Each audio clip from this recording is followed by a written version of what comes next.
Now, if you didn't see this story yesterday, it is an absolute scandal. Former COVID response lead Alistair Thorby stole $1.8 million from DHBs, from us, taxpayers.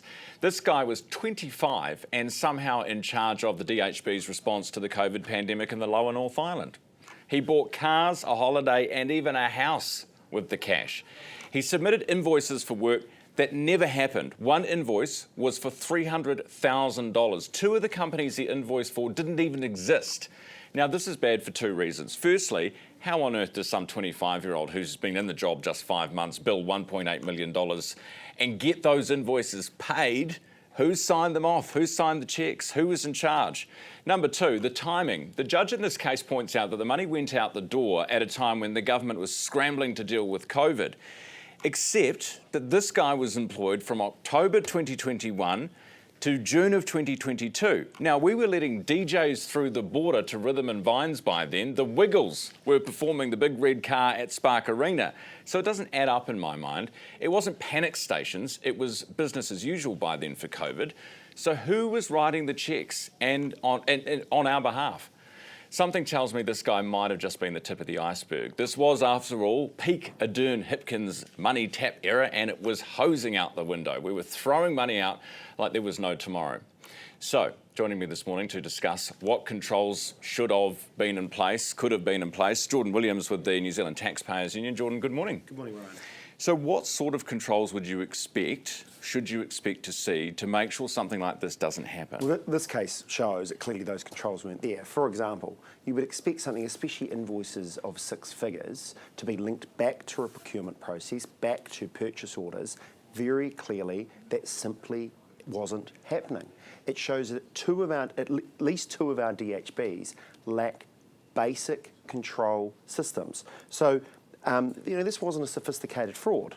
This was a 25-year-old, not just making up invoices, but literally the companies don't even exist. Your viewers will know when you go into internet banking that you have enter in the company name, enter in the bank account details, and there is a check. Well, the way that works in big corporates is when a vendor is set up, that should be going through an approval process. Clearly that was not happening. And frankly, the big red flag is when you're getting something massive invoices for what was BAU by 2022, where there was clearly no link back to a procurement process at all. I think, though, this case, two things. One, I agree it's the tip of the iceberg, because what we hear from the private sector is the police, the authorities aren't interested unless a fraud is 6 or even 7 figure. I suspect exactly the same thing is happening in the public sector. Number two is about accountability. Thanks for having me on your show, but with the greatest respect, it shouldn't be the Taxpayers Union here. It should be the heads of the DHBs. We tried. All the chairs of the audit committees explaining why the systems have failed to such a degree.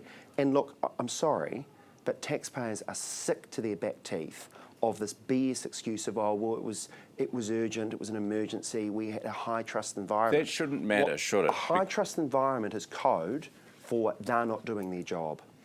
So if you were in the private sector, I mean, you talked about some of those controls, what types of things would you expect to see? And do you sort of have faith or confidence that now that we've got Health New Zealand, that it might be a better process that's been run? Well, I don't know. I mean, part it's cultural, but really the role of a governor on a board, or particularly your audit and risk committee, is to identify or ensure that your systems are working.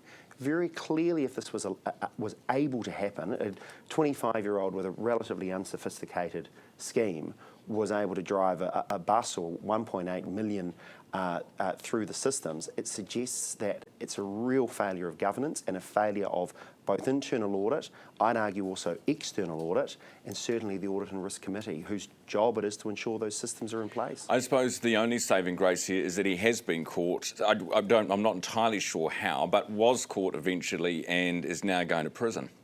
Yeah, and also, as you point out, this wasn't just one DHB. It suggests that there is something within our health system or within the public sector that is deeply rotten if this fraud could occur, not just with one agency, but across multiple DHBs. And multiple years and multiple invoices and nearly multiple millions of dollars. Jordan, thank you for that. Jordan Williams from the Taxpayers Union.